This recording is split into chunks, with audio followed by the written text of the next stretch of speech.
राज्य सरकार लोकों समस्या समाधान पर जिला स्तर में जिलापाल और एसपी मिलित जनशुणाणी शिविर आयोजन करुवा बेले बौद्ध ब्लॉक टिकरपड़ा पंचायत गुड़ियाड़ी गाँव पर यह केवल एक प्रहसन पलटि गाँवर मुख्य रास्ताटी दीर्घदिन हम शोचनीय हो पड़ रही बेले बारंबार अभियोग सत्वे कौन सुफल मिलूना। प्रतिथर जनशुणाणी शिविर को आसिले केवल मिलूची आश्वासना और नुआ तारीख हेले वास्तव प्रतिश्रुति अपूरणीय हो रही जाउछि। ग्रामवासी दुर्दशा सेमिति कादुआ रास्तार रहुछि। सामान्य वर्षा हेले ग्राम्य रास्ताटी संपूर्ण कर्दमाक्त हो पड़ुछि, जहाँफल यातायात एक प्रकार ठप हो जाउछि। रास्तार आंठुए आंठुए कादुआ सह पानी जमी रहुथिबार गाँ भितर को कौन जरूरीकालीन आंबुलांस किंवा जानवाहन आसीपारुना।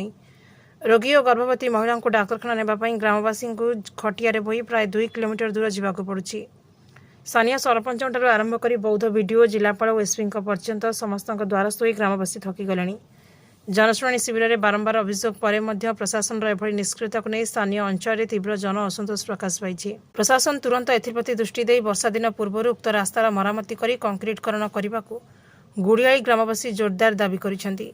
नचेत आगामी दिन में आंदोलनात्मक पंथा ग्रहण करा ग्रामवासी चेतावनी देइछंति।